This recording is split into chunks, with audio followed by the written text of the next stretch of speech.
Voltamos com o Horizonte Debate e no programa de hoje discutimos um ano da tragédia de Mariana. Em homenagem às vítimas da tragédia, a TV Horizonte, em parceria com outras emissoras católicas, a nossa querida Rádio América, inclusive, está exibindo o documentário O Bento, uma produção da TV Horizonte e a Signes Brasil. Veja só.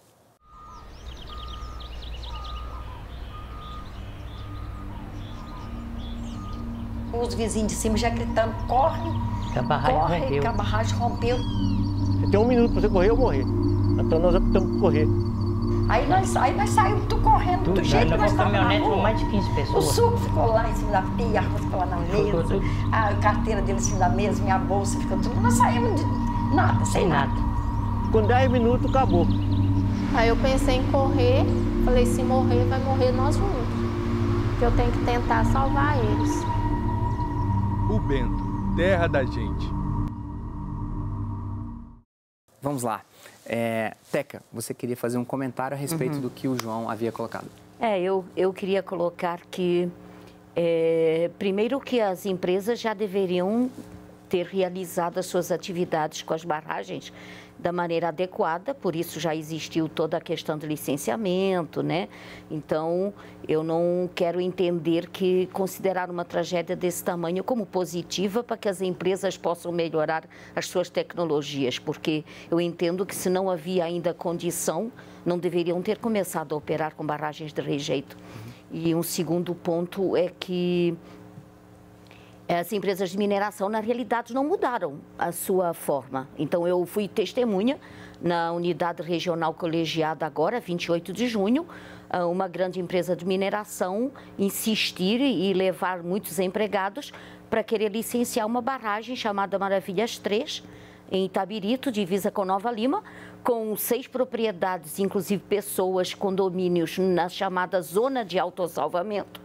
Sabendo, pelo próprio estudo da empresa mineradora, que se houver rompimento de Maravilhas 3, as casas mais próximas, as pessoas vão ter menos de 3 minutos para se autossalvar, e se essa barragem Maravilhas 3 derrubar a Maravilhas 2, como quase aconteceu em Bento com a outra barragem, as pessoas vão ter menos de 30 segundos. E eu assisti isso agora, 28 de junho. Uma empresa mineradora de porte, que se diz com responsabilidade socioambiental, fazer toda uma pressão para que fosse concedida uma licença. É uma barragem não no mesma tecnologia, mas é a jusante, só que ela é uma barragem para 109 milhões de metros cúbicos, que em caso de rompimento desce pelo Rio de Peixe e ainda coloca em risco a captação de Bela Fama, que abastece cerca de 70% dos habitantes de Belo Horizonte. João, a ciência e engenharia de Minas foi questionada com toda a tragédia, não foi? O que a Teca está colocando é justo, não? Sim, tem uma certa razão. Eu só quero fazer uma correção no que foi dito, é que não há nenhum aspecto positivo no desastre em si. Há uma retomada, ou com base no desastre, há um aprimoramento, tanto na implantação das tecnologias existentes, como até no desenvolvimento de outras tecnologias que vão reduzir a necessidade de utilização de barragem de rejeito, outros tratamentos, outros processos, e aumentar a segurança nos projetos, na construção das barragens e na fiscalização. Apolo, por favor. Olha, primeiramente, Teca, está se colocando muito a responsabilidade das empresas. Essas empresas estão num país chamado Brasil, que tem um Estado brasileiro. Então, eu acho que o principal responsável por isso é o Estado de Minas Gerais, a República do Brasil. Concordo, que permite que corporações internacionais ajam aqui como uma república de banana. Porque não é possível que ocorra os licenciamentos da forma que foram feitos aqui nos governos passados, sobretudo no governo do Aécio Neves, depois da Anastasia. E agora do Pimentel, tinha parecer favorável. Que não foram respeitadas as condicionantes, Depois eles continuaram fazendo licenciamentos e autorizações ad referendo de secretários adjuntos de Estado que são ligados à Federação da Indústria. Ou seja, uma promiscuidade entre o Estado brasileiro e empresas privadas. Que não muda com o atual. Cometendo crimes, porque do jeito que o João falou, fica parecendo que a ciência está evoluindo. Não. O que foi feito aqui está muito aquém do que a ciência já alcançou há mais de um século. Ou seja, a engenharia já tinha como fazer as coisas melhor. E o problema não são os técnicos. Os técnicos da Secretaria do Meio Ambiente, eles são completamente desrespeitados pelos governadores através de intervenções dos palácios em cima dos técnicos. Aprova logo. Que são oprimidos. Os técnicos têm que cumprir a ordem, ou então eles têm que pedir demissão e denunciar. E outra coisa, as medidas de ad referendo, quando uma pessoa toma uma decisão passando por cima do Copan e de outros órgãos colegiados, ele assume individualmente a responsabilidade. Existem pessoas no Estado, que eu posso citar o nome aqui, que deviam ser processados pessoalmente e deviam estar presos, porque eles cometeram erros de má-fé, foi crime doloso, foram feitas questões. Por exemplo, nós sabemos que no Brasil existe a possibilidade de alguns tremores de terra.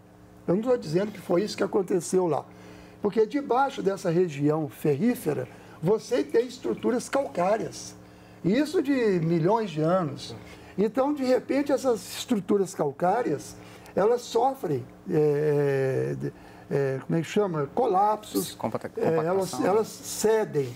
E há explosões na região que pode levar, junto com esses tremores, a liquefação, que aumenta o peso da massa líquida, pastosa, separando o líquido da massa, e isso pode explicar esses acidentes. Então, países que têm tremores de terra já fazem as barragens de rejeito com muito maior capacidade, à prova até de temor de terra. Apolo, então, me lembro que há um ano atrás, Teca, João, na apuração do programa de 2015, uma fonte da Supram, que eu consultei, já havia apontado o que o relatório oficial foi colocado, de que o alteamento e a curva equivocada que foi construída... não teve nada a ver com tremor. Ela foi decisiva para que aquilo ali acontecesse. No caso da que rompeu... Mas isso que o Apolo está colocando é categórico. Os técnicos concursados, gente estudada para poder fazer o processo de licenciamento, são sim pressionados para que o poder do capital prevaleça e aquilo ali agilize. Isso, não tem dúvida. E, na realidade... E aí, Teca, desde o posto de gasolina, perto de um lençol freático, né, perto de uma nascente, até uma barragem desse tipo. Não, e você vê aquele exemplo que eu dei, já foi na atual gestão, inclusive os funcionários estavam em greve, mesmo assim o governo pautou o licenciamento dessa barragem e todos os representantes do governo votaram a favor. Sim. Ou seja, eu não vejo diferença em relação à mineração, pelo menos que é onde eu tramito como ambientalista, eu não vi diferença nenhuma em relação a governos. Existe toda um trabalhar do Estado a favor dessa atividade econômica. No caso da Mariana, o governo atual entrou depois. Agora, eu também concordo com você que a mineração ela é definida muito em nível federal em Brasília e que todos os partidos, PT, PMDB, PSDB, todos têm a mesma posição. Eles não diferenciam nada. Mas foi esse governo agora que assinou tal acordo? Mas escuta, aquele acordo... Um acordo que nem o Ministério Público assinou porque era vergonhoso. Um acordo... a mesma coisa. Então eu não vejo... Só para aumentar a promiscuidade dos órgãos que você listou, né, Apolo? A comissão que foi colocada na Assembleia, né, dos 10 deputados, 9 haviam recebido o dinheiro da mineração como e o resultado, e não sei se você soube, que houve uma entrega no dia 5 de julho de um projeto de lei de iniciativa popular de uma nova legislação em relação a barragens, com mais de 50 mil assinaturas. A Comissão Extraordinária de Barragens encerrou a sua atividade e deu andamento, no dia 4, apresentou o seu relatório com uma proposta de legislação também para barragens, que prevê que tem que ser outra tecnologia, desde que seja viável economicamente. Agora, João, Como foi a sua reação pessoal? Eu estou perguntando tanto do engenheiro quanto da reação pessoal. Quando veio o relatório oficial de que uma foto muito clara, né? Há uma curva muito fechada no alteamento da barragem, que mostra que aquela curva, nós estamos falando aqui desde Arquimedes, eu estou falando de milhares de anos de cálculo. Como que foi para o João ter percebido isso? Olha, eu fiquei muito triste por uma confirmação que a gente já imaginava que fosse. Você tem 3 planos aí. Você tem o plano das empresas. Eu conheço as empresas, as 3 envolvidas. Elas são empresas que elas privam pela política de segurança. Tá?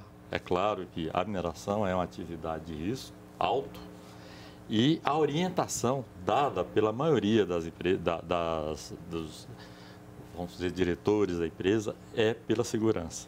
Isso é uma primeira coisa. Depois você tem os técnicos que executam. Você tem uns que executam de uma forma, outros que executam de outra. Tá? Isso aí foi muito bem, como diz, investigado e detalhado pelo Ministério Público, teve uma postura, inclusive, muito boa sobre o assunto, mostrou onde que estavam os problemas, tá? E mostrou também que tem profissionais que procuram sempre fazer as coisas certas em qualquer situação, sob pressão, e outros que não têm esse cuidado. Isso ficou mostrado. Inclusive, quando essa curva foi feita por uma questão de planejamento estratégico, e ela foi necessário que ela fosse sido feita de uma hora para outra, você teve pessoas que entendem que foi totalmente contra isso. Tem laudos, só que a decisão de quem tinha o poder naquela época, tá certo, foi de fazer daquela forma. Foi assim, entristecedor, dói quando você analisa e vê esse tipo de coisa sendo feita na nossa profissão, na engenharia. A engenharia é para melhorar a qualidade de vida, é para gerar riqueza, não é para criar problemas, acidentes, dores, não é para isso. Extremamente triste para a engenharia. Rumamos agora para o finalzinho desse segundo bloco, e aí no terceiro bloco a gente vai falar sobre essas consequências. Teca, queria que você contasse algumas histórias para a gente. Eu queria colocar assim o nosso território, isso. Como é que está. Aí no terceiro bloco a gente fecha isso. Tá. E Apolo, rumar para o futuro para poder pensar algo diferente. É possível pensar algo diferente. Vamos para um breve intervalo. Até daqui a pouco.